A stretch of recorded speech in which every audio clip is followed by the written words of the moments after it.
i els seus consells.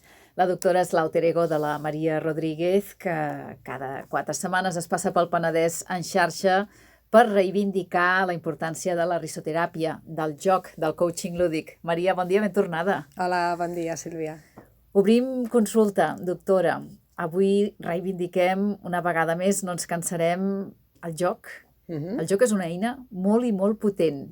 Sí. I no parlem dels més menuts, de la canalla, que ho saben i la utilitzen. Exacte. Parlem de nosaltres. Parlem de nosaltres, sí. Parlem dels grans, dels adults. Dels adults, sí, sí. Dels adults perquè, a més, bé, perquè hem perdut aquesta bona eina, no? L'hem perdut, l'hem deixat de banda i és important ser conscients. Ser conscients també per protegir els petits, perquè ells que ho porten de sèrie, sovint els adults interferim.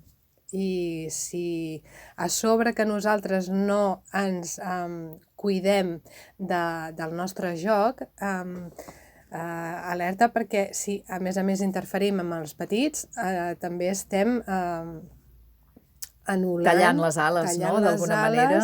Del seu desenvolupament com a individu, i és molt sèrio, no? Per això sempre diem allò de que riure és cosa sèria, perquè és molt sèrio, no?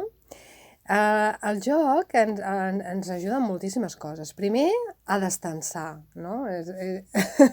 És a dir, quan estem en una actitud lúdica, que es diu, és quan estem, tots ho podem reconèixer, no? Quan estàs de festa, quan estàs de vacances... Baixes la guàrdia, et relaxes, oi? Exacte. Baixes la guàrdia a tots els nivells, no? A nivell mental, a nivell corporal i també a nivell emocional, no?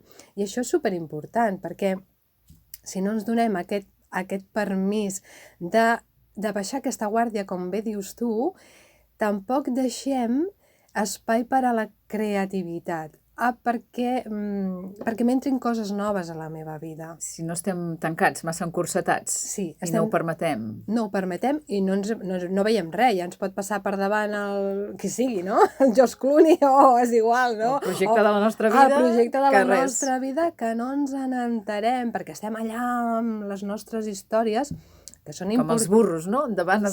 Exacte, amb allò que li posen aquí als laterals, les bèsties, i que no es desvien ni un mil·límetre. Nosaltres igual. I clar, perdem oportunitats. Perdem oportunitats. I el més important i el més fort és que això, vull dir, els burros pobrets els hi posem nosaltres, no? Els humans, però és que nosaltres ens ho posem nosaltres mateixos, no? És una autoimposició. És una autoimposició, o deixem que ens ho posin, no? Metafòricament. Per tant, però ja ens està bé, no ho qüestionem gaire, em sembla. Clar, perquè ja ens va bé a vegades, no? Ens va bé estar en la queja, no? Les culpes pels altres. Una mica vivim en zona de confort, no? Sí. Si obrim la mirada, surts de la zona de confort. Clar, i has d'agafar la responsabilitat de les teves noves decisions. I això, clar... No és fàcil? Fa mandra. Fa mandra, Sí. Ens porta faenilla, no? I no sempre ens ve de gust, no? Aleshores, és important que com a mínim sapiguem que tenim aquesta eina. Escolta, que un dia t'està bé estar en la teva zona de confort i dir, mira, avui, doncs, o pel que sigui, per la circumstància, em va bé continuar per aquest camí, endavant, no? Ara bé, és una eina més que tens a disposició que, escolta, què més podem... Què puc perdre, no? Sobretot, sempre ho diem, no? O sigui, si tu ets una persona que ja ets feliç amb la teva vida, escolta, no cal que canviï. No cal obrir la mirada. Perquè segurament si ets feliç vol dir que ja la tens oberta, la mirada, no? És que és així. Però és igualment, encara que no siguis conscient, perquè a vegades tu fas i vas pel món i no ets conscient, no tens la paraula per dir, i no cal, És a dir, si tu ets feliç i punt, no cal que ho vagis explicant tot, no? Però, ara bé, si tu estàs en l'altre costat, estàs sempre en la queixa, estàs sempre amb un posat seriós, estàs en la part de la infelicitat, planteja-t'ho, no? Planteja-t'ho, no?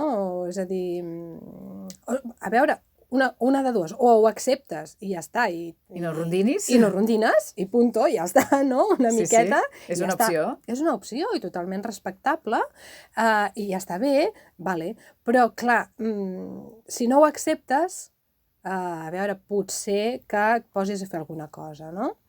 I mira, ara enllaçant una miqueta amb això del fet de no rondinar, no? De no rondinar, m'ha enllaçat amb un concepte que parla el Johan Huizinga, que a vegades hem parlat aquí a l'espai.